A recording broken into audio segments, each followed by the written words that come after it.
Hey guys, I know it's been a long time since my last video. I'm sorry, but I've been very busy. I have traveled a lot.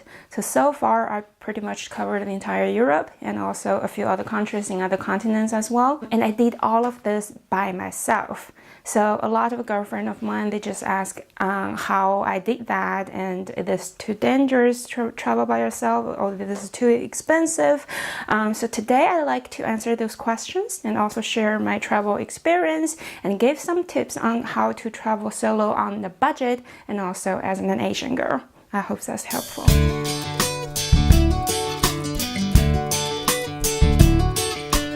Before you start to plan your first solo trip, there are a few questions that you may want to ask yourself, which can help you to get mentally prepared. And the first one, which I consider very important, maybe because I'm an Asian girl, I care about the family, is have you assured your family and friends that you will be fine? Actually, I myself didn't do this pretty well because I did my first trip abroad probably like 10 years ago, and I went to India to volunteer there for a summer. So I was still young and the communication was not that convenient at that time. You know, not everybody has a smartphone. I remember after a week since I got to India, there were some Indian policemen showed up. They just wanted to locate me and make sure that I was fine because my parents actually filed some report in China, you know, which made me very guilty. I feel so bad that time. I feel like, oh dear, I made my parent worried about me because, you know, travel indeed involved a lot of risk. So definitely before you go, set up some program with your parents, you know, let them know that you will definitely send them an update, you know, make sure you're fine once you land in your travel destination. The second question is, are you prepared to do every single thing by yourself? You know, there are situations in life when you may want to have a helper, for example, carrying big luggages up or downstairs, or try to tie your shoes when you have a coffee in hand, or when you're in the train, you want to go to the bathroom, but nobody will watch your things. And also it can be dangerous to travel solo because you can be easily the target of those criminals. I remember when I was walking on the street in Naples, Italy, somebody tried to snatch my purse. When I was in Dominican Republic, somebody rode a motorcycle and they jumped off and trying to rob me. Situation like that, you do want to have, you know, somebody just look after you, and you can be the bodyguard of each other, which can make this trip much safer. The third question is, are you okay to travel without another person taking picture of you? I know a lot of girls when they travel, they want to take many pictures. Well, I do too. But when I travel solo, I don't really have many pictures of me because I'm not a fan of a selfie because I think it makes my face look bigger and the selfie pictures don't look professional.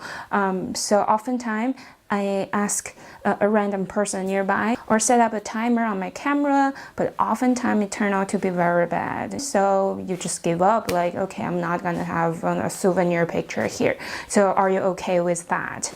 If you're okay with that, then we can move on to the fourth question, which is, are you prepared for loneliness? I know some people would say, oh, that will not happen. You know, I'm so excited to travel by myself finally, and all those sightseeing will make me so excited.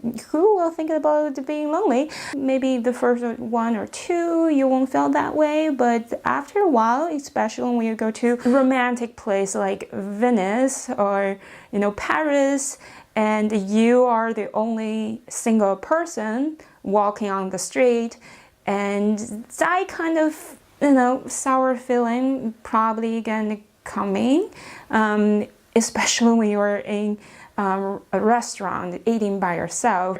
And actually, oftentimes, some restaurants, they don't take single person. I remember when I was in South Korea, in Gwangju, this local special called the Caibang, which serve like 20 or 30 side dishes, but they don't serve just one person because they think the portion is too big, you're gonna waste a lot of food.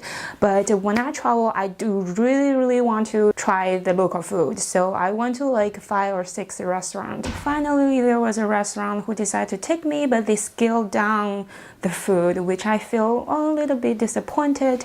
Now you may be a little scared after answering all the questions. I'm so sorry. I don't want to scare you guys, but I do want you to have some preparation for the potential risk it might have. But of course, traveling solo can have a lot of advantages as well.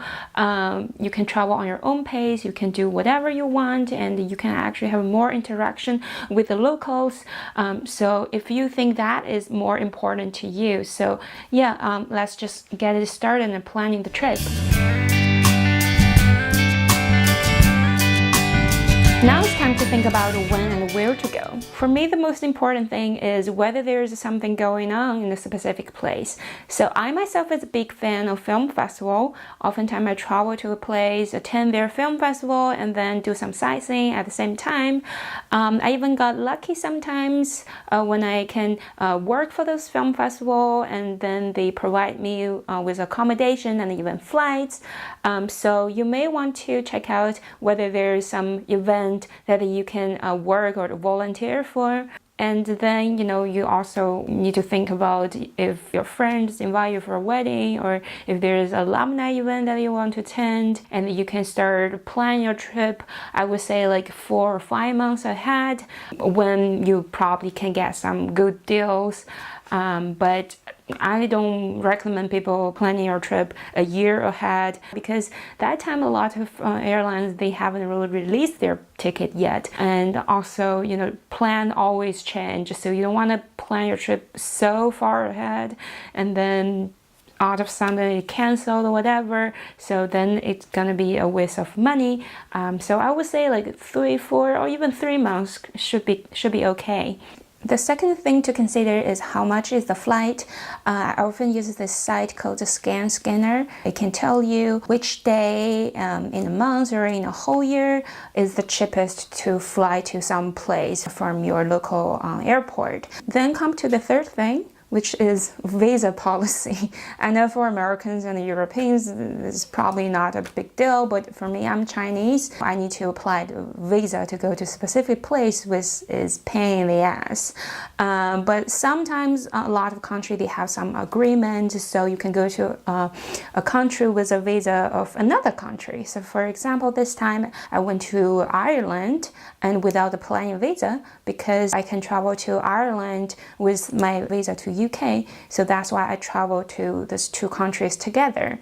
As for the length of the trip, I don't usually plan long trip, so it's usually 1 or 2 weeks in the wintertime, or 2 or 3 weeks in the summertime. One of the reasons is a lot of airlines, especially in Europe, they only allow you to carry 1 carry-on, and I do not like to check in bags because it takes forever to wait for the conveyors for your luggage. And also what's more important is, when you actually travel for so long, you don't get this sensation anymore. For me, it's better to cut up your trips into smaller ones, so you always get this travel excitement. Once you purchase your flight, you can think about your accommodation now. The best scenario would be you have a friend over there who can host you for those days. But if you do not have a friend over there, you may want to try couch surfing. I did couch surf a couple of times in the States. Most of the time turned out to be wonderful. My hosts were super nice. We actually remained as friends after that. But it takes a lot of times to actually find a host and do all the coordinations, and was not always reliable. So I oftentimes had a plan B or even C, but I would say you can definitely try, don't be too afraid. If you are not confident enough about doing couch surfing, you can think about hostel as well. Actually, I think a lot of hostels, especially the ones in Japan, was just awesome. Very clean and cool style. and you meet a lot of people over there. And sometimes we just ended up actually doing sightseeing together. That was actually pretty nice. Airbnb is also getting popular, and it's indeed a good option. Sometimes you get this house with, beautiful local decorations, and your host also super nice. Nowadays, technology makes this accommodation booking very easy, so it's really up to you. It's up to how you feel like. Now you get your flight, your accommodation. It's time to think about what to do in that place, what kind of sightseeing you want to do. There are a few apps that I often use. First one is called Google Trips. It has detailed information on the local tourist attractions, restaurants, bars, and some other cool places. It also gives you a daily itinerary. You can follow it to kind of explore the city, which I found very convenient. And the second app is called Viator, which offers a lot of tours in the local area. It's not that I want to book those tours. I just want to check out, what kind of itinerary and sightseeing plans those tours offer.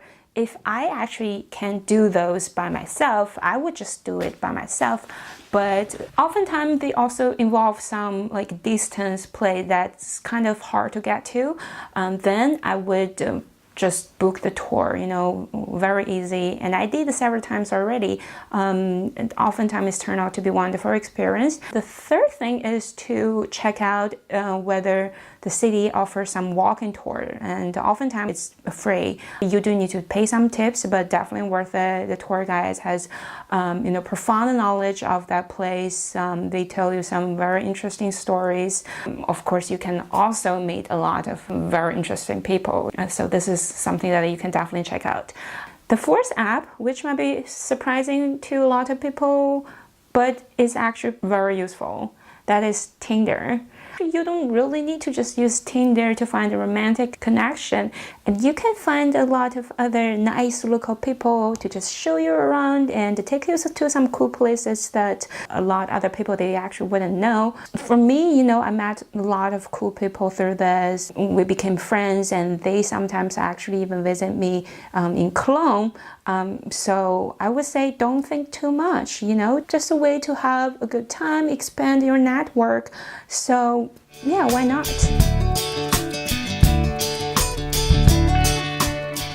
I know you would say now it's a globalized world now, everybody can speak some English. It might be true, but it does make a huge difference if you can speak the local language, even though just a little bit. So before you start your trip, definitely do some crash course on how to say some basic word, like hello or thank you, excuse me, goodbye, things like that. If the language doesn't have Latin letters, try to get to know the letter system because it can help you to read the road signs and to shop in the market. It can save you a lot of times. But if you do not have time at all, there's this app that I highly recommend. It's called Speak and Translate. It definitely saved me many times when I was in Morocco because I cannot speak Arabic. You can speak your own language and it automatically translate to another language and to speak to the person that you want to talk to. But this is definitely like a plan B or C, So do your own homework first. If you travel on a budget, public transportation is definitely the #1 choice for you. So before you go to that place, trying to find out if they have a day ticket or week ticket, which can save you a lot of money and which also can be more convenient because you don't need to buy a ticket every single time you take public transportation. If you can book those tickets online, do it because oftentimes those tickets they don't take credit card, they need cash. To travel between the cities, I would check out the train first because I think it's the most reliable way to travel. And sometimes it offers those overnight with a sleeper that can save you a lot of time. But of course, if you have some valuable things with you, maybe a computer, I don't really recommend that. And then you can check out if they have long distance buses. Some can be actually very, very nice. I remember when I was in Baltic countries, the bus was very cool. It has everything in it, the free Wi-Fi, nice toilet, and even coffee machine. And the price was also very, very cheap. So definitely consider that option as well.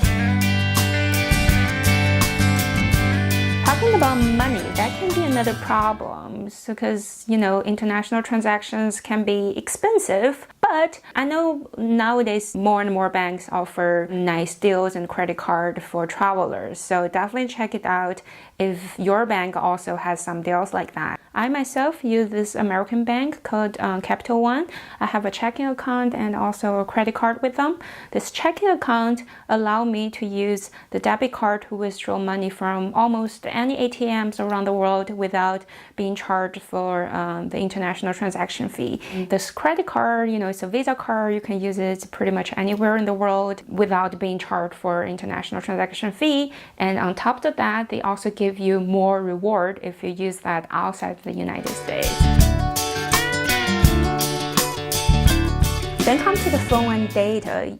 You don't want to get disconnected when you travel because you definitely need Google Map or chatting software to keep in touch with your host, but it might cost a roaming fee. So before you go, definitely check your carrier if they have some package. If the roaming package is too expensive, don't panic. Just buy a SIM card when you get to the other country. You can buy that at the airport, at the train station. They are available at a lot of places and they can be super, super cheap. I remember when I was in Russia, I bought this SIM card for only €5 and it provides unlimited data, unlimited calls within a month. Now the travel date is approaching. You may want to get started packing. The most important thing to pack is your travel document. So prepare a clear bag or a transparent folder and put all your paperwork in it, including your passport with the correct visa. And make sure you also have a copy of that in case they get lost.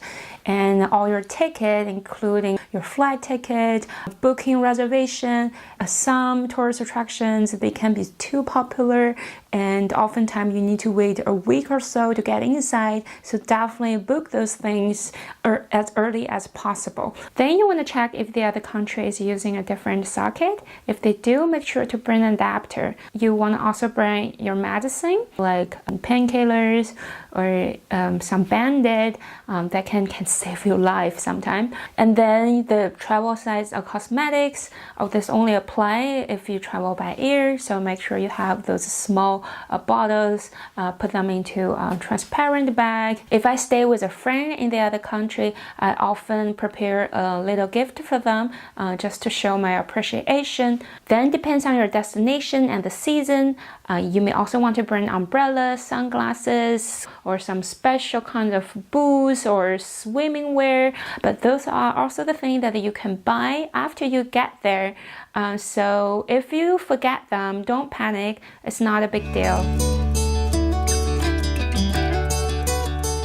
Now you arrived at your destination, everything looks fabulous, you're having a great time. I don't think I need to talk too much now, but there are a few tips for you to be safe and also save money. First thing is always bring your own water bottle because it can be very expensive to have water in a restaurant and it might not also as clean as you thought. And then buy food or even souvenir at a local supermarket. You may be amazed at how many good local stuff at a supermarket, and also the price is always reasonable. I always can find something interesting there. The third thing is dress as the locals do.